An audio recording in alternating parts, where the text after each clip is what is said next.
A science story, huh? These NYU scientists, I felt right. But I was so and I just thought, well, I had figured it out it was that golden moment. because science was on my side.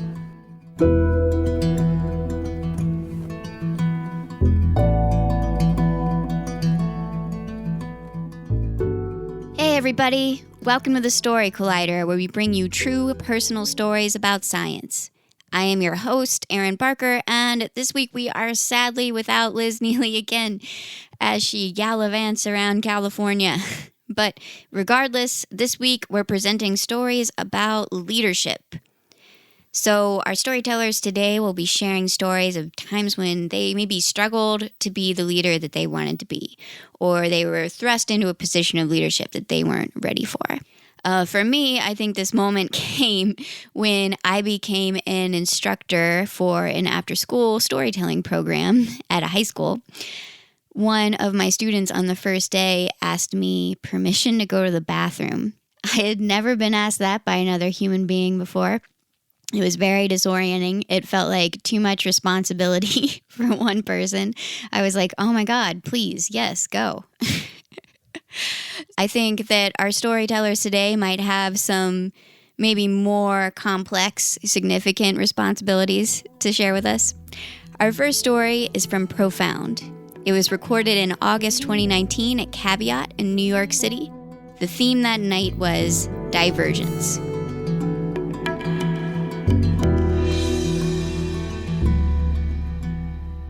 When I was in high school, I got to do something that other young, poor, black and brown kids in New York City don't usually get to do, which is row on the Bronx River of all places. This was the job of my dreams. I'd always kind of wanted to be an environmentalist. Never really got the opportunity because, living in the inner city, and they kind of exclude black and brown people from environmental fields. That's something we need to change. Anyway, I became super excited about this opportunity. Like, I started talking about it to everyone. I was practically knocking on doors at this point. I wanted my friends to come with me to start rowing on the river and hang out on the water with me, see all the birds and the plants and the fish and stuff. But everyone was just like, no, we're not going on a boat. I'm not trying to drown. Sorry. Eventually, I have been there by 2 years, and I kept begging. Finally, I got two of my friends, Jay and Nessa, to come with me. I kept letting them know, no one's going to drown. We're going to be totally okay. I've been here for 2 years now. I got this.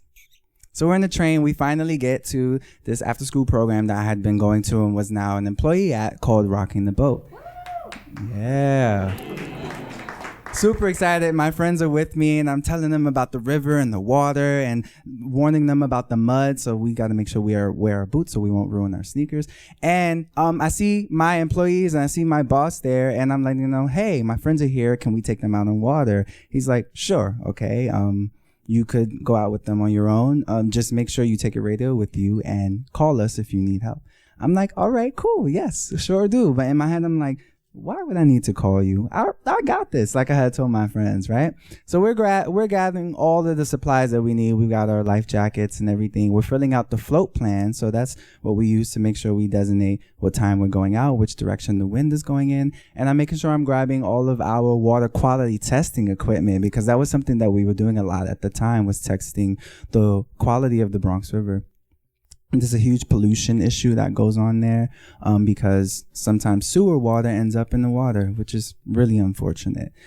So we're always making sure we're testing that. I have the equipment. I get my friends. We go and we grab some of our really awesome boats. And then now I'm pulling them with me and I'm telling my friends about everything. And they're like, woo, woo, woo, we're going out on the water. And I keep letting them know, it's going to be great. We're having so much fun. We're pushing. We get to the bank and now we turn the boat around. We push it into the water, splash. And there's a lot of people in the park and they're watching us and we have our life vests on. And I'm feeling so awesome. Like I'm a superhero. And I'm like, yes. I get my friends into the boat. And then after that, I push the boat into the water and I practically leap off of the bank over my friends into the boat. Yes, that actually did happen. And now I am way at the back of the boat, aft, which is, the stern. And I'm holding our steering oar. And I'm telling my friends, look, we're here. We made it. Everybody's fine. All things are okay. And my friends are like, all right. I can do this. Their breath is slowing down. We're out, we're floating, we're cruising. Everything is chill. Everything is going well. So I began to teach my friends how to row, slowly but surely, getting them into the flow of it. You grab the oars, you point to your toes, make a circle, roll back toward your chest like Superman and Fat Joe, lean back, and I'm filling our sample bottles with the water and making sure I'm getting all the tests ready. I have the water quality data collection sheets. I'm paying attention to cloud cover and everything. My friends are rowing. It's all going well. We're heading south toward the CSO. The CSO, combined sewage outflow, is something I mentioned earlier. What that means basically is that when it rains, because New York City's sewer system is old, some of that sewage water will end up in the Bronx River. Not cool at all. When I tell my friends about that, they're like, ew, so you're trying to say there's in the water, yes, there is. That's why we're going over there to the CSO to test it. And they're like, okay, I don't know if I want to get too close, but I'm like, we're gonna be fine. I got this. We're headed to the CSO. Things are going well, rowing smoothly. I'm so happy. My friends are finally here, and we're doing this important environmental work. We're testing about pollution-related issues. Yes, and as we're going, I begin to realize that we're headed toward the south part of the river, toward the CSO, and the tide is also going in the same direction with us. And the wind is also going in the same direction with us.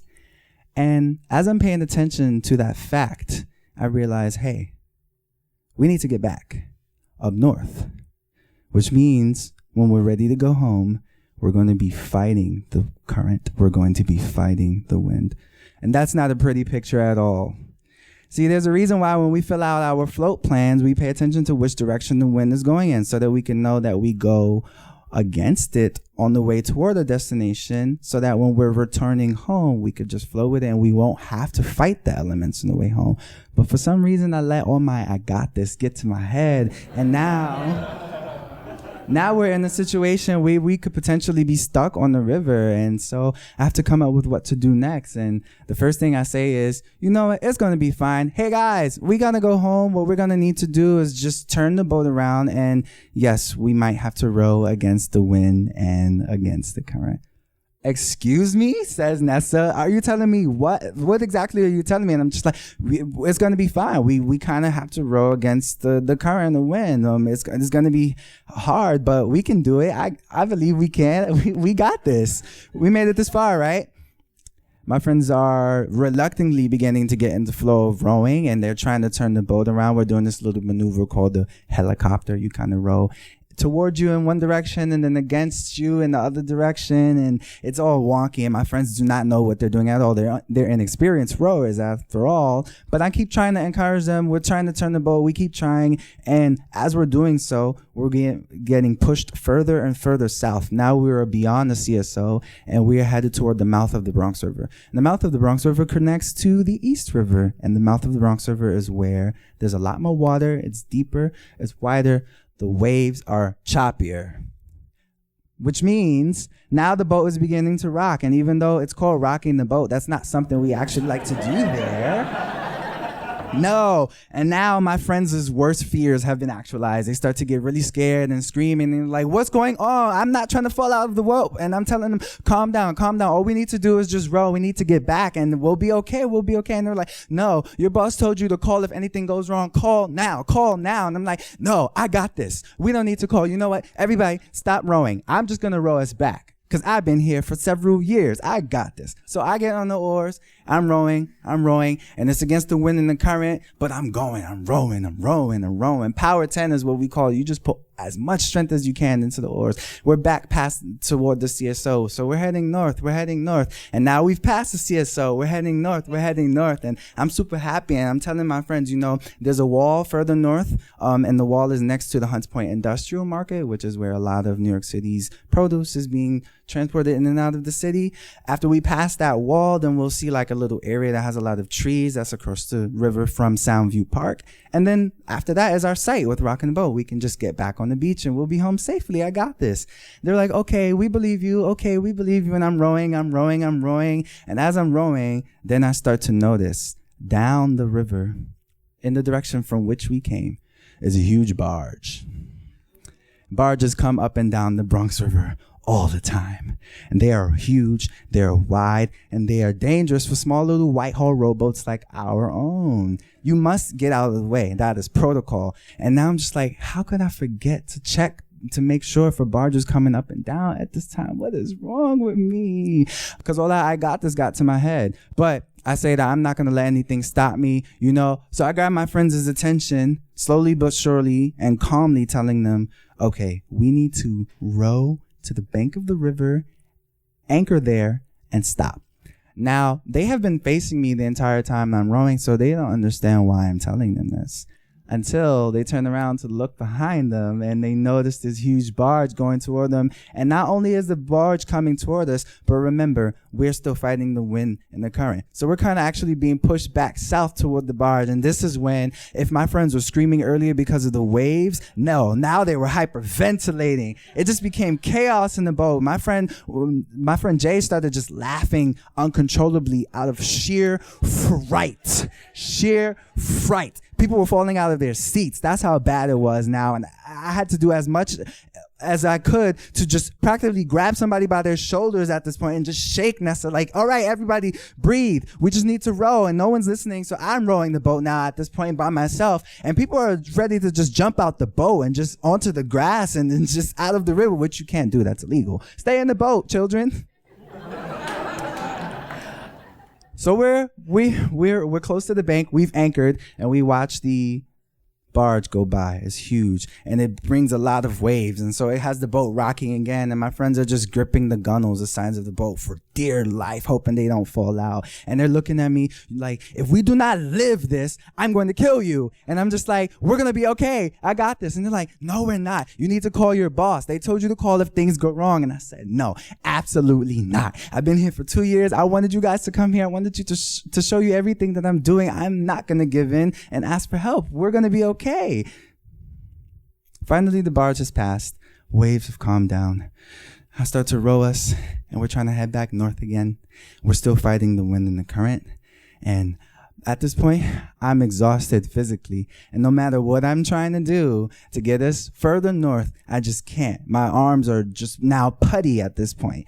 And I keep trying to get us north, and the wind and the current's pushing us back. Keep trying to get us north, and the wind and the current is pushing us back. And the whole time I'm just saying, and I'm singing to myself, we're going to get okay. We're going to get there. And my friends are just like, no. Call your boss. We need help. Now. Finally, I just decide, okay, I'm going to call them. Reluctantly, I reach up and I grab the radio, which is on the lapel of my vest, and I click it, and my arms are literally shaking. I'm just like, no, I got this. No, I need to call them. So I click it, radio check. This is Kayvon, and I call my boss. I'm just like, guys, I need your help. And they're like, oh, what's going on? I tell them, we're really stuck. We went the wrong way, and now the wind and the current's fighting us. And they're like, oh, wow, okay. So we're going to come get you guys. And I let my friends know they're coming to get us. Hooray! Yes, finally, we're going to be rescued, and we'll never come back here again, is basically how they're acting at this point. How could you do this to us? And the whole time, I'm just feeling like a heel. Like, my heart is just dropping, and I'm super sad, and I'm hurt. And then to add insult to injury, one of my coworkers, once they show up to rescue us and to tether our boat to theirs, is like, hey, Kayvon, what happened? I thought you got this. I felt so bad after that. Years passed, and I began to realize, I let a lot of my confidence and excitement about being there, being an environmentalist, get to my head. And I had to say to myself eventually, no matter how much knowledge you have about what you're doing, how much excitement you have about why you're doing it, you do need to be honest to your limitations. And when it comes to something so important and so vital, like trying to restore the literal planet we live on, restore the environment, we do have to make sure that we remember that we cannot do all this on our own. We do need to lean on each other and ask for help.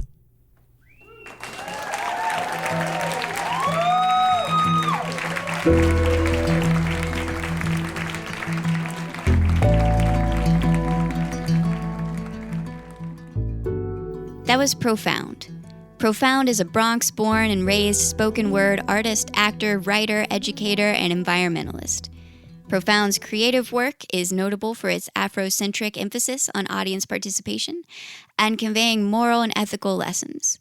Merging these aesthetic values into their ecological restoration work and background, Prof.Ound has been developing and workshopping a culturally responsive, arts-based outdoor education pedagogy.